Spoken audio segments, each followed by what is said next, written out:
Hello everyone, আশা করি আপনারা সকলে ভালো আছেন। আপনাদের সকলকে স্বাগত আমাদের YouTube channel history for seven এর মধ্যে। আবার চলে এসেছি একটা নতুন খবর নিয়ে, যেই খবরটা চলছে মার্কেটে। মার্কেটে যেই খবরটা চলছে সেটা হচ্ছে বাংলাদেশের বাবাকে নিয়ে। বাংলাদেশের বাবা হচ্ছে ভিকারিস্তান। ভিকারিস্তান অর্থাৎ পাকিস্তান। পাকিস্তানকে নিয়ে আমরা বেশ কিছুদিন আগে দেখতে পেরেছি বাংলাদেশের ভিতর কিন্তু পুরোপুরিভাবে একটা অরাজকতার সৃষ্টি হয়েছিল। বাংলাদেশের যে জনগণ রয়েছে তারা পুরোপুরিভাবে শেখ হাসিনাকে উখড়ে ফেলে দিয়েছিল।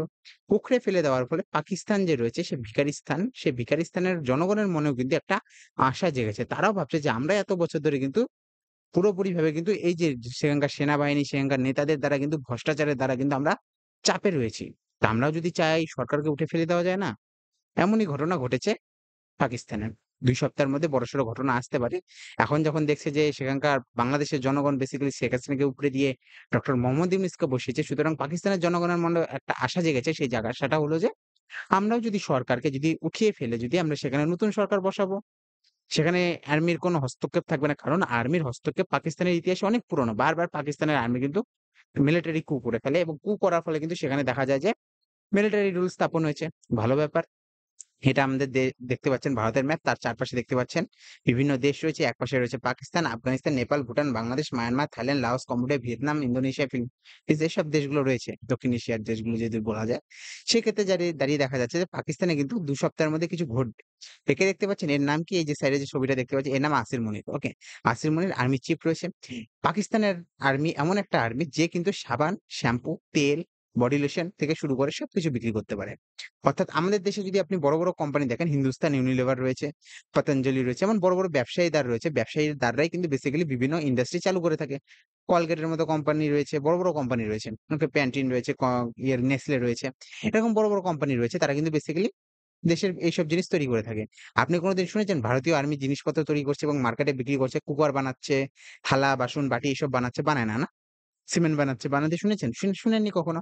কিন্তু পাকিস্তানের আর্মির ক্ষেত্রে এটা লক্ষ্য করা যায়। পাকিস্তানের যে যত বড় ব্যবসা রয়েছে যে গোটা ব্যবসা যে রয়েছে পাকিস্তানের, সাবান, শ্যাম্পু, তেল, বডি লোশন থেকে শুরু করে এভরিথিং A to Z ব্যবসায় কিন্তু ইনভলভ কে রয়েছে? সেখানকার আর্মি। সেখানকার আর্মি যে বড়, বড় কর্তা-হর্তারা রয়েছে তারাই কিন্তু বেসিক্যালি কি করে? এইসব বড়, বড় ইন্ডাস্ট্রি চালিয়ে থাকে। ভাবেন আমি আর্মির প্রধান হয়ে গেলাম পাকিস্তানে। সেক্ষেত্রে আমি কি করব? যে আমি নিজের ব্যবসা শুরু করব। আমার ভাবেন একটা কোনো যে আল্লাহু আকবার একটা হচ্ছে তোমার ইয়ে রয়েছে, পেইন্টিং এ তোমার বেসিক্যালি বলতে পারি আল্লাহু আকবার কেকের কোম্পানি রয়েছে। কিংবা খেজুরের কোম্পানি রয়েছে যেখানে আমি খেজুর বানিয়ে থাকি। ওকে? মোহাম্মদ প্রাইভেট লিমিটেড এরকম কোনো একটা কোম্পানি বানিয়ে দিলাম। আমি আর্মি চিফ, সাথে এগুলো করতে পারি আমি। তো সেটা কিন্তু পাকিস্তানে সম্ভব হয়। তেল সাবান বিক্রি করতে পারে তারা। আমাদের দেশে করতে পারে না আর্মি। আমাদের দেশে আর্মি পাওয়ারফুল। বা যেটা দেখা যাচ্ছে এই যে সাইডে ফটো দেখছেন এর নাম হচ্ছে শাহবাজ শরীফ। শাহবাজ শরীফকে পুরোপুরি দেখা যাচ্ছে যে শাহবাজ শরীফ হচ্ছে এখন বর্তমানে প্রধানমন্ত্রী। বেসিক্যালি বলা হয় যে নওয়াজ শরীফ যে রয়েছে এর ভাই ছিল একসময়। নওয়াজ শরীফ পালিয়ে গিয়েছিল। যখন সেখানে তক্তাপলট হয় সেই জায়গা থেকে দাঁড়িয়ে কিন্তু দেখা যায় যে এই শাহবাজ শরীফ যে রয়েছে, এই শাহবাজ শরীফ বেসিক্যালি যে জিনিসটা দেখা যায় যে এই শাহবাজ শরীফ একসময় কিন্তু হচ্ছে বেসিক্যালি আমেরিকার দালাল ছিল। এখনো আমেরিকার দালালি রয়েছে। সে জায়গায় আমরা যাচ্ছি না। সে জায়গায় দাঁড়িয়ে আমেরিকা প্রতিবার চায় যে পাকিস্তানের মধ্যে এমন একটা সরকার থাকুক যে পুরোপুরিভাবে আমেরিকার ইনফ্লুয়েন্স এ থাকবে। কারণ এর ফলে কিন্তু আমেরিকা কিন্তু পুরোপুরিভাবে ভারতের উপর চাপ ফেলতে পারবে।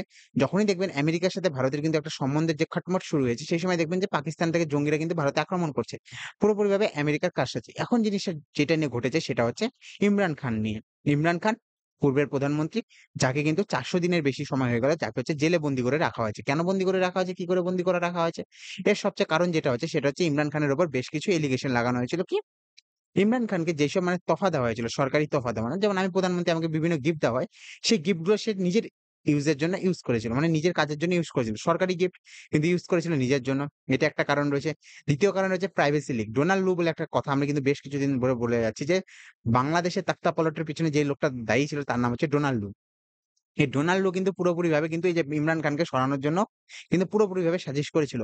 আর ইমরান খান কিন্তু পুরোপুরিভাবে কয়েকটা কল রেকর্ড ভাইরাল করেছিল। সেই কল রেকর্ড যে ভাইরাল হয়েছিল সেখানে দেখা যাচ্ছিল যে ডোনাল্ডোর সাথে কিন্তু কথাবার্তা চলছে এবং ডোনাল্ডোকে নিয়ে কথাবার্তা চলছে। সেই জায়গা থেকে প্রাইভেসি যেহেতু একটা দেশের প্রাইভেসি যেহেতু ভাঙা হয়েছে সেক্ষেত্রে কিন্তু ইমরান খানের উপর কিন্তু পুরোপুরি এলিগেশন লাগানো হয়।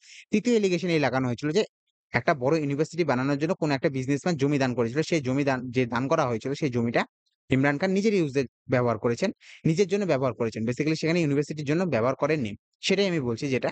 এই নিয়ে কিন্তু খাইবার পাখতুন বলে একটা জায়গা রয়েছে পাকিস্তানে। পাকিস্তানকে বিভিন্ন ভাগে ভাগ করা যায়। একটা মেইন পাকিস্তান, পাঞ্জাব বা সিন্ধ বলতে পারেন, বালুচিস্তান রয়েছে, খাইবার পাখতুন রয়েছে। খাইবার পাখতুনদের সাথে আফগানিস্তানের একটু খুব মিল রয়েছে এবং আফগানিস্তানের সাথে এদের বন্ধুত্ব বেশি।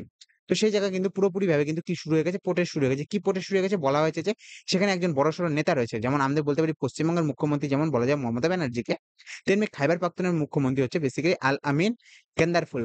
গেন্দা ফুল নয়, ওকে গেন্দা ফুল ভাববেন না যে আমরা যে পুজো দিই গেন্দা ফুল, সেই গেন্দা ফুল নয়। গেন্দারপুর, ওকে গেন্দারপুর রয়েছে তাই সেখানকার নেতা, সেখানকার মুখ্যমন্ত্রী। সে কিন্তু পুরোপুরিভাবে কিন্তু জনগণকে নিয়ে একটা প্রোটেস্টে বেরিয়ে গেছে। প্রোটেস্টে বলা হচ্ছে যে ২ সপ্তাহের মধ্যে যদি ইমরান খানকে যাতে রিহা না করা হয় কিংবা তাকে যদি ছাড়া না হয় সেক্ষেত্রে তারা কিন্তু পুরোপুরিভাবে আর্মি যে রয়েছে পাকিস্তানি আর্মির উপর কিন্তু হামলা করে দিবে। বাহ! খুব ভালো কথা। আপনি দেখতে পাচ্ছেন যে কত জনগণের ভিড় রয়েছে। এই ভিড়ের মধ্যে কিন্তু পাকিস্তানি আর্মি এগুলাকে কন্ট্রোল করার জন্য কিন্তু গুলি ছুড়েছে। যখন বাংলাদেশে এইসব ঘটনা ঘটছিল তারপরে কিন্তু পাকিস্তানে এইসব জিনিস নিয়ে কিন্তু আলোচনা চলছিল যে পাকিস্তানের লোকও চাচ্ছিল যে বাংলাদেশে যেরকম ঘটনা ঘটেছে পাকিস্তানের সরকারকেও যদি পাকিস্তানের যে আর্মি যে রয়েছে কারণ সবকিছুর মধ্যে আর্মির ইনফ্লুয়েন্স রয়েছে। আর্মি যাকে চায় তাকে প্রধানমন্ত্রী বানাতে পারে। ওকে? আর্মির সাথে কানেক্ট রয়েছে আমেরিকা আর্মিকে বলে এবং আর্মি কিন্তু গিয়ে কি করে? সেখানে নিজের পছন্দ মতো প্রধানমন্ত্রী বসিয়ে দেয়। প্রধানমন্ত্রীর সেখানে কোন কাজ থাকে না। এবার সেখানকার জনগণও ভাবছে যে আমরা যদি আর্মিকে সরিয়ে ফেলতে পারি সেক্ষেত্রে আমাদেরও লাভ হবে। বাংলাদেশ যদি করতে পারে আমরা কেন করতে পারব না? সে জায়গায় দাঁড়িয়ে কিন্তু আর্মি আগেই বলেছিল যে কেউ যদি পাকিস্তানের মধ্যে এরকম ঘটনা করার চেষ্টা করে সেক্ষেত্রে কিন্তু আমরা পুরোপুরিভাবে মার্শাল ল লাগিয়ে দিব। মানে সেখানকার তাখতা-পালট হয়ে যাবে এবং আর্মি কি করে নিবে পুরো পাওয়ারটা কিন্তু কন্ট্রোল করে নিবে। আর এই জিনিসটাই ঘটেছে কোথায়? পাকিস্তানের মধ্যে এরকম ঘটতে দেখা যাচ্ছে এবং পাকিস্তান বলে যে ২ সপ্তাহের মধ্যে শেষ করতে হবে। ২ সপ্তাহের মধ্যে ইমরান খানকে বের করতে হবে। আর বেসিক্যালি যে জিনিসটা দেখা যাচ্ছে সেটা হচ্ছে খাইবার পাখতুনকে নিয়ে। খাইবার পাখতুন যেটা রয়েছে সেটা হচ্ছে খাইবার পাখতুনের মধ্যে যে ফটোটা দেখলেন গ্যান্দারপুর নেতাটা রয়েছে সে বেসিক্যালি রাইট হ্যান্ড মনে করা হয় ইমরান খানের। ওকে? এবার প্রোটেস্ট বেরিয়েছে। প্রোটেস্টের মধ্যে বাচ্চা থেকে শুরু করে একদম মহিলারা পর্যন্ত কিন্তু সেই প্রোটেস্টের মধ্যে বেরিয়েছে।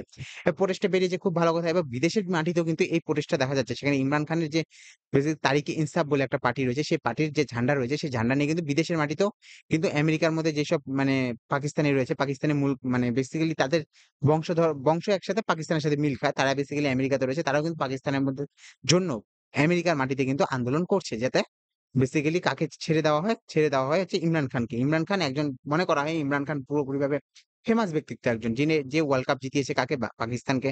যে পাকিস্তানকে একটা ভালো জায়গায় নিয়ে গিয়ে এসেছিল। পাকিস্তানের যেখানে ভারতের সাথে পাকিস্তানের সম্বন্ধটা একটু ঠিকঠাক হচ্ছিল, সেই জায়গা থেকে দাঁড়িয়ে কিন্তু এই ইমরান খানকে সরিয়ে ফেলা হয়। আর আপনার মনে হবে যখন রাশিয়ার সাথে ইউক্রেনের যুদ্ধ শুরু হয়, রাশিয়ার সাথে যখনই ইউক্রেনের যুদ্ধ শুরু হয়, সেই ইমরান খান কিন্তু রাশিয়ার সাথে চলে গিয়েছিল। রাশিয়ায় চলে গেছিল পুতিনের সাথে দেখা করতে। সেই সময় দাঁড়িয়ে কিন্তু পুরোপুরিভাবে কিন্তু বাইডেন সরকার কিন্তু পুরোপুরিভাবে নারাজ হয়ে যায়। যখনই নারাজ হয়ে যায় সেক্ষেত্রে কিন্তু ইমরান খানকে সরিয়ে দেওয়া হয়, জেলে ঢুকিয়ে দেয়। তার পার্টি চিহ্ন পর্যন্ত নিয়ে নেওয়া হয় এবং তার যে বেসিক্যালি নেতারা রয়েছে, তার যে পার্টির নেতারা রয়েছে তারা বেসিক্যালি কিভাবে ভোটে লড়াই করে বিনা চিহ্নতে নির্দলীয়ভাবে কিন্তু ভোটে লড়ার চেষ্টা করে এবং তারা প্রচুর পরিমাণে সিটও জিতে। কিন্তু তাদেরকে সরকার গঠন করতে দেওয়া হয়নি। এখন যে জিনিসটা দেখা যাচ্ছে যে খাইবার পাখতুন কিন্তু আলাদা হওয়ার প্রচেষ্টায় রয়েছে। আর খুব ভালো কথা হচ্ছে সে জায়গা থেকে দাঁড়িয়ে কিন্তু এই যে গেন্দারফুল যাকে বললাম, গেন্দারপুর কিন্তু পুরোপুরিভাবে বলে দিয়েছে যে বা পাকিস্তানে কিন্তু পুরোপুরিভাবে ৭,০০,০০০ ফৌজি রয়েছে। ওকে? ৭,০০,০০০ ফৌজি রয়েছে। আর হচ্ছে গেন্দারপুর বলছে যে আমরা কিন্তু ২৫ কোটি আওয়াম রয়েছি। মানে ২৫ কোটি জনগণ যদি ৭,০০,০০০ আর্মিকে ধরে সেক্ষেত্রে কিন্তু মুচড়ে দিবে। আর আর্মিও বারবার বলছে যে এইসব করার চেষ্টা করবেন না। এইসব যদি করেন আমরা মার্শাল ল লাগিয়ে দিব। আমরা গুলি ছুড়ব। আর এই জায়গাতে দেখা গিয়েছে কালকেও দেখা গিয়েছে, কালকে বেসিক্যালি পরশুদিনের কাছাকাছি দেখা গিয়েছে যে খাইবার পাখতুন যে জায়গাটা রয়েছে সেখানে যখন প্রোটেস্টেডরা ছিল, যারা প্রোটেস্ট করছিল, আন্দোলন করছিল তাদেরকে কিন্তু প্রচুর পরিমাণে গুলি ছোড়া হয়। তো সেই জায়গা থেকে দাঁড়িয়ে কিন্তু দেখা যাচ্ছে যে এই যে এর নাম হচ্ছে আলী আমিন গ্যান্দারপুর। আল আমিন না আলী আমিন গ্যান্দারপুর। ওকে? এবার দেখা যাবে যে বালুচিস্তান আমরা পূর্ববিভাগ যদি ভাগ করি সেখানে দেখা যাবে যে পাকিস্তানকে কয়েকটা ভাগে ভাগ করা যায়। একটা হচ্ছে পাঞ্জাব, একটা হচ্ছে সিন্ধ, একটা হচ্ছে বালুচিস্তান, একটা হচ্ছে খাইবার পাখতুন। খাইবার পাখতুন যদি উপরের অঞ্চলটা দেখতে পারবেন সেই খাইবার পাখতুনের সাথে কিন্তু বেসিক্যালি আফগানিস্তানের মিল হয়। ওকে? খাইবার পাখতুন থেকে কিন্তু ইসলামাবাদ খুব কাছে। লাহোরও কাছে। এরপরে বলা হচ্ছে যে তারা বেসিক্যালি কোথায় প্রোটেস্টটা নিয়ে যায়? প্রোটেস্টটা নিয়ে যাবে। এখন যেহেতু খাইবার পাখতুনে হচ্ছে ইসলামাবাদে হচ্ছে। ওকে, খাইবার পাখতুন থেকে লোকজন ইসলামাবাদে চলে এসেছে। ইসলামাবাদের পরে যেখানে হবে আন্দোলনটা শুরু হবে সেটা হচ্ছে লাহোরে হবে। ওকে? সেই জায়গা থেকে দাঁড়িয়ে দেখা যাচ্ছে আর আমি বললাম যে এটা হচ্ছে যে গেন্দারপুর রয়েছে সেই গেন্দারপুর কিন্তু ইমরান খানের রাইট হ্যান্ড মনে করা হয়। তো সেই জায়গা থেকে দাঁড়িয়ে দেখা যাচ্ছে যে ইমরান খান এখন কি করবে? ইমরান খানকে ছাড়া হবে কি হবে না? সেই জায়গা থেকে দাঁড়িয়ে কিন্তু একটা লক্ষ্য করা যাবে। আর আমরা জানি পাকিস্তানের আর্মি এসব মেনে নেবে না। পাকিস্তানের আর্মি পুরোপুরিভাবে মার্শাল ল লাগিয়ে দিবে এবং সেখানে কিন্তু পুরোপুরিভাবে পাকিস্তানি আর্মি কিন্তু নিজের আধিপত্য কায়েম করে নিবে। যেমন আমরা মায়ানমারের মধ্যে দেখেছিলাম সৈন্য যে শাসন রয়েছে সেটা চালু হয়ে গিয়েছিল। তো সেই জায়গা থেকে দাঁড়িয়ে দেখা যাবে যে ভবিষ্যতে কি হয়? এরকম কি হয় ২ সপ্তাহের মধ্যে তো ছাড়তে বলেছে। না ছাড়লে দেখা গেল যদি বাংলাদেশের মতো ঘটনা ঘটে যায় সেক্ষেত্রে আর্মিকে যদি দুমড়ে মুছড়ে দেওয়া যায়, সেক্ষেত্রে দেখা যাবে ভবিষ্যতে কি ঘটে কি না ঘটে সেগুলো আমরাও দেখার চেষ্টা করব। আশা করি আপনাদের ভিডিওটা ভালো লেগেছে। আপনারা অনেক কিছু জানতে পেরেছেন। আমাদের চ্যানেলটাকে সাবস্ক্রাইব করতে পারেন, লাইক করতে পারেন, শেয়ার করতে পারেন। যা মনে তাই করতে পারেন। ভালো না লাগলে গালাগালিও করতে পারেন। কোন ব্যাপার নয়। দেখা হবে নেক্সট ভিডিওতে। Have a good day. Bye, by.